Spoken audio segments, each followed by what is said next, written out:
नमस्कार दोस्तों, आपका स्वागत है हमारे YouTube चैनल में। वीडियो शुरू होने से पहले वीडियो को लाइक और चैनल को जरूर सब्सक्राइब करें। तो शुरू करते हैं इस वीडियो को। आज की तेज रफ्तार ज़िंदगी में तनाव एक आम समस्या बन गई है। नौकरी, रिश्ते, पढ़ाई, अपेक्षाएं, हर ओर दबाव ही दबाव है। ऐसे में मन की शांति खो जाती है। हम बेचैन रहते हैं, दुखी रहते हैं और अक्सर जीवन के मूल उद्देश्य को भूल जाते हैं। लेकिन यदि हम 25 वर्ष पीछे जाएं, तो पाएंगे कि एक राजकुमार ने भी इन्हीं प्रश्नों से जूझते हुए जीवन के सत्य की खोज की थी। वह राजकुमार थे सिद्धार्थ, जो बाद में गौतम बुद्ध बने। उनकी कहानी केवल धार्मिक नहीं बल्कि मानसिक शांति, तनाव मुक्त जीवन और आत्मज्ञान की ओर प्रेरित करती है। सिद्धार्थ का जन्म एक शाही परिवार में हुआ था। बचपन से ही उन्हें राशि सुख सुविधाएं मिली। उनके पिता राजा शुद्धोधन नहीं चाहते थे कि सिद्धार्थ को जीवन के कष्टों का पता चले। उन्हें महल के भीतर ही रखा गया ताकि वे केवल सुख देखें। लेकिन युवा सिद्धार्थ का मन जिज्ञासु था। एक दिन उन्होंने महल के बाहर जाने की अनुमति मांगी। जब वे बाहर निकले तो 4 घटनाओं ने उनके जीवन को बदल दिया। पहली घटना थी एक वृद्ध व्यक्ति को देखना, जिससे उन्होंने उम्र के सत्य का एहसास हुआ। दूसरी घटना थी एक गरीब को देखना, जिससे शरीर की नश्वरता का बोध हुआ। तीसरी घटना थी एक शव को देखना, जिससे मृत्यु का सत्य सामने आया। और चौथी घटना थी एक साधु को देखना, जो सब कुछ त्याग कर शांति की खोज में था। इन 4 दृश्यों ने सिद्धार्थ को अंदर से झकझोर दिया। उन्होंने समझा कि दुनिया में सुख क्षणिक है और जीवन वास्तव में दुखों से भरा है। उन्होंने यह भी महसूस किया कि इन दुखों से मुक्ति पाने के लिए केवल भोग विलास का जीवन पर्याप्त नहीं है। इसी विचार के साथ उन्होंने एक रात अपने परिवार को त्याग दिया और सत्य की खोज में निकल पड़े। वर्षों तक उन्होंने जंगल में भटक कर तपस्या की, कई गुरुओं से ज्ञान प्राप्त किया। वे कठोर समाधि करते, भूखे रहते, शरीर को कष्ट देते, परंतु उन्होंने वह शांति नहीं मिली जिसकी वे तलाश कर रहे थे। एक दिन वे अत्यंत निर्बल हो गए। तभी एक महिला उनके लिए खीर लेकर आई और उनको खीर खिलाई। यह छोटी सी घटना उनके जीवन में बड़े मोड़ लेकर आई। उन्होंने महसूस किया कि आत्मशुद्धि न केवल विलासिता से होती है, न ही अत्यधिक कष्ट से।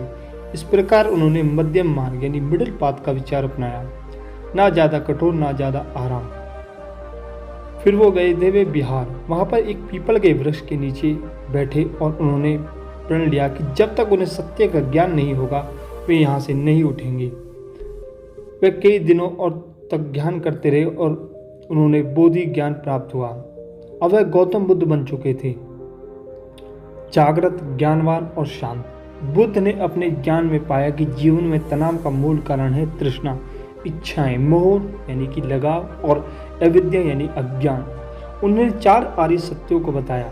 पहला है दुख। जीवन में दुख और तनाव स्वाभाविक है। दूसरा दुख का कारण है तृष्णा अर्थात इच्छाएं जो पूरी नहीं होती।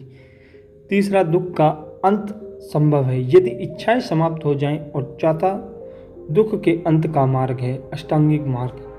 इस मार्ग में 8 तत्व हैं: सम्यक दृष्टि, सम्यक संकल्प, सम्यक वाणी, सम्यक कर्म, सम्यक आजीविका, सम्यक प्रयास, सम्यक स्मृति और सम्यक समाधि। यह तत्व जीवन को संतुलित, शांतिपूर्ण और तनाव मुक्त बनाते हैं।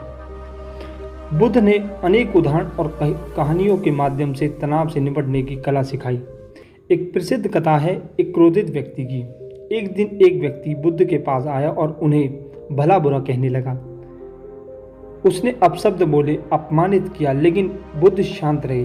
जब वह थक गया तो बुद्ध मुस्कुराए और बोले, यदि कोई व्यक्ति किसी को उपहार देता है और दूसरा उसे स्वीकार नहीं करता तो वह उपहार किसके पास रहता है? वह व्यक्ति बोला, देनहार के पास। बुद्ध ने कहा, मैंने तुम्हारे अपशब्द और क्रोध को स्वीकार ही नहीं किया, इसलिए वह सब तुम्हारे पास ही रह गई। यह सुनकर वह व्यक्ति शर्मिंदा हो गया और बुद्ध के चरणों में गिर पड़ा। इस घटना से सीख मिलती है कि हम जब सभी तनाव में आते हैं, जब दूसरों की नकारात्मकता को अपनाते हैं, तभी हम नकारात्मक होते हैं। बुद्ध ने ध्यान और तनाव से मुक्ति का सबसे शांतिपूर्ण उपाय बताया है। उन्होंने विपासना ध्यान का प्रवचन किया है। जिसमें व्यक्ति को अपनी सांसों पर ध्यान देते हैं और सरल प्रक्रिया वर्तमान में लाते हैं। जब हम सांस की गति पर ध्यान केंद्रित करते हैं तो धीरे धीरे मन शांत होता है। ना तो भविष्य की चिंता रहती है, ना ही भूतकाल की पछतावा है। एक बार एक शिष्य ने बुद्ध से कहा, मेरा मन बहुत अशांत है, कृपया मार्गदर्शन करें। बुद्ध ने उसे एक कटोरे में पानी भरने को कहा और फिर उसे तुरंत देखने को कहा। पानी गंदला था। बुद्ध बोले, अब प्रतीक्षा करो। कुछ समय बाद पानी शांत हो गया और नीचे की ओर मिट्टी बैठ गई। पानी साफ दिखने लगा। बुद्ध बोले, जब तुम कुछ नहीं कर रहे थे तो शांत रहते हो, तब मन भी वैसे ही स्थिर और स्पष्ट रहता है जैसे कि पानी में हमारा मन है। जो उसमें गंदगी है वो हमारी सोच है। जब हम शांत रहते हैं तो वह सोच नीचे बैठ जाती है और पानी की तरह हमारा मन भी बिल्कुल शांत और शीतल हो जाता है। तनाव जब भी आता है जब हमारे जीवन में अपेक्षाएं रहती हैं और घटनाएं हमारी इच्छा के अनुसार नहीं घटती। बुद्ध ने सिखाया है कि हमें जीवन को जैसा है वैसा ही स्वीकार करना चाहिए। एक बार एक महिला अपने मृत बच्चे को लेकर बुद्ध के पास आई और बोली, भगवान, आप मेरे बेटे को जीवन दान दे दीजिए। बुद्ध ने कहा, मैं तुम्हारे बेटे को जीवन दे सकता हूँ, लेकिन पहले तुम्हें एक घर खोजना पड़ेगा जहाँ पर कोई मरा ना हो। वह महिला गांव गांव घूमी, लेकिन कोई ऐसा घर नहीं मिला जिसमें मृत्यु नहीं हुई हो। बुद्ध ने उसे करुणा से समझाया कि दुख से मुक्ति तभी संभव है जब हम जीवन को स्वीकार करना सीखेंगे। एक और महत्वपूर्ण तत्व है वर्तमान में जीना। बुद्ध ने कहा, भूतकाल जा चुका है, भविष्य भी आया नहीं है। जीवन केवल वर्तमान क्षण में है। तनाव तब होता है जब हम तो भूतकाल को याद कर दुखी होते हैं या भविष्य की चिंता में उलझे रहते हैं। एक बार बुद्ध ने कहा कि जब किसी को तीर लगता है तो वह पीड़ा देता है, लेकिन जब वह सोचता है कि मुझे ही तीर लगा, किसने मारा, अगर मैं थोड़ा हट जाता तो क्या होता, तब तीसरा तीर लगता है।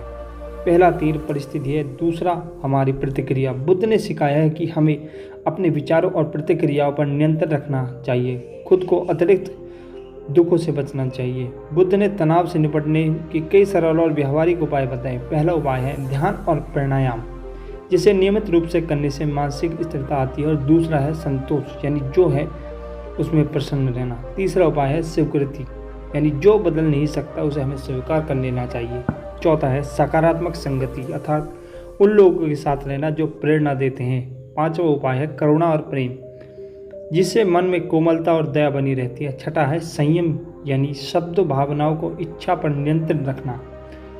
गौतम बुद्ध की शिक्षाएं आज भी अत्यंत प्रासंगिक हैं। उन्होंने केवल धार्मिक प्रवचन नहीं दिए, बल्कि जीवन को गहराई से समझा और सरल भाषा से समझाया। उनका जीवन यह सिखाता है कि शांति बाहरी दुनिया में नहीं, हमारे अंदर है। जब हम अपने भीतर झांकते हैं, अपनी सांसों को महसूस करते हैं और वर्तमान क्षण में जीते हैं, तभी तनाव से मुक्ति मिलती है। जब हम दूसरों को व्यवहार के प्रभाव होना छोड़ देते हैं, तब हम अपने विचारों पर नियंत्रण रखते हैं। और जब हम जीवन को जैसा है वैसा ही स्वीकार करते हैं, तब हम एक सहज और सरल शांतिपूर्ण जीवन संभव होता है। इसलिए जब भी आपको लगे कि तनाव बढ़ रहा है तो कुछ समय खुद के साथ बैठिए, सांस लीजिए, आंखें बंद कीजिए और याद कीजिए, बुद्ध ने भी यही किया था। उन्होंने बाहरी नहीं, अपने भीतर खोजा। वही रास्ता आज भी हमारे लिए खुला है। तो वीडियो अच्छी लगे हो तो इस वीडियो को लाइक और चैनल को जरूर सब्सक्राइब करें। मिलते हैं एक और नई वीडियो के साथ, तब तक के लिए।